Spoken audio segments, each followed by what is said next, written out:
Today I want to talk about one of the most heartbreaking episodes in our lives, my wife and my life. It was our 25th wedding anniversary. And if you follow me, my wife passed away from alcohol use disorder a little over 4.5 years ago.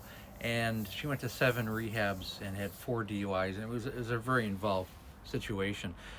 Our 25th wedding anniversary, I had set it up for going to Big Bear. We live about 2 hours from there. It's up in the mountains. It's a resort area. This would have been August of 2019, August 20th, as a matter of fact.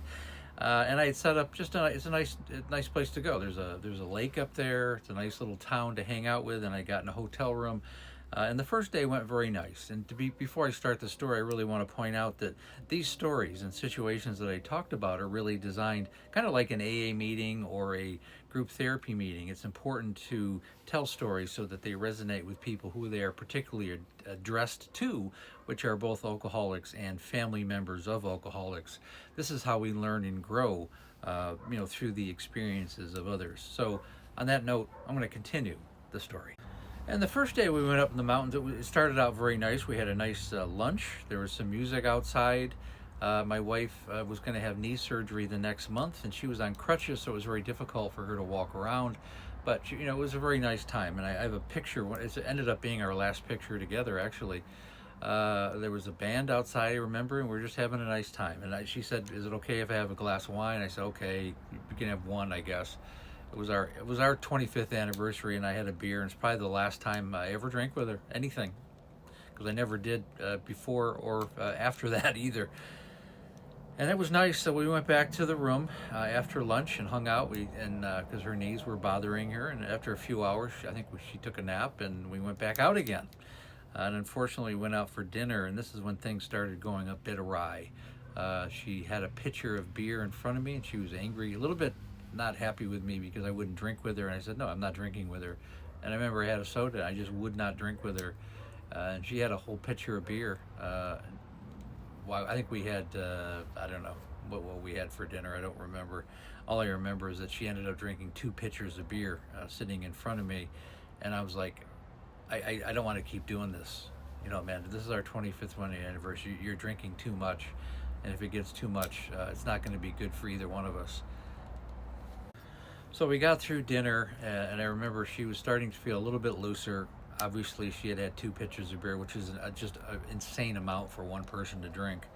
And as usual, she took half her meal was in a doggy bag because it was really all about the alcohol. And then she wanted to continue to go outside, so we went outside. And on her crutches, I said, "Let's go back to the hotel room, or let's go into town, and find something else to do." And she goes, "No, I just want to go check out this one place I wanted to go to." And there was another bar that was about, I don't know, 30 yards down the sidewalk. And I said, "No, I don't want to go in there. I do not want to go in there." And she just kept going on her crutches with 2 pitchers of beer in her already. And she hobbled up into this place, and when it was a restaurant bar. I'm like, "Well, I don't want to even walk in there." And she walked in, sat down, and really at this point it was self-preservation to make sure she didn't get herself into harm's way. And I just sat there at the table, and she ordered another pitcher of beer, and I just said, "I'm not paying for this. This is on you.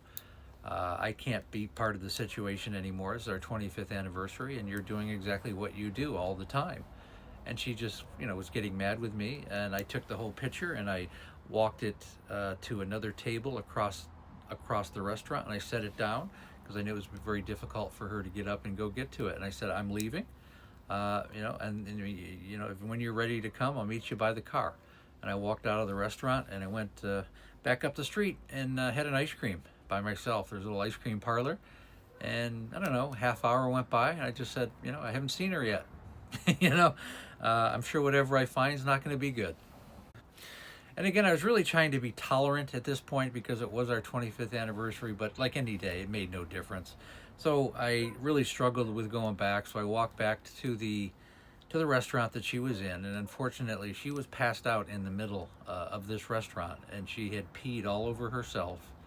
And she had had the pitcher in her hand, and she had fallen over, and the pitcher of beer had gone all over the floor. And at this point, she was passed out with her crutches sitting next to her. The owner of the restaurant and two waiters were trying to help her get up, and I walked in and I was absolutely furious. I go, I cannot believe you're putting me and us through this once again, and I don't think I'm really gonna recover from this. Whatever anger I had was useless. I don't think she understood what I was saying, anyways. So, anyways, the owner and the two waiters got her up off the floor. We got her onto a desk chair that the owner got out from the office, and we wheeled her out of the restaurant down the sidewalk. And I pulled up the car at the end of the sidewalk, and the three, four of us were able to hoist her into the passenger side seat of the car. And they said, kindly, please don't come back. I said, I understand. I don't want to come back. I asked your waiters about 5 times not to serve her alcohol, and they kept serving her alcohol. So don't put this on me. It was kind of not a very pleasant experience, to say the least. And I'm kind of giving you the short version, as believable as that is. And that really ended up being the first day of a 2-day event in Big Bear for our 25th anniversary, and it was really pretty horrendous.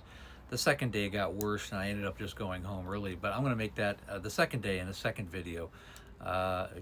Eventually that night, I got her back up into the hotel room, which was an endurance by itself because it was on a second floor, and I was afraid she was going to fall down the stairs, and she nearly did. But we finally got her into bed, and that was the end of the first day.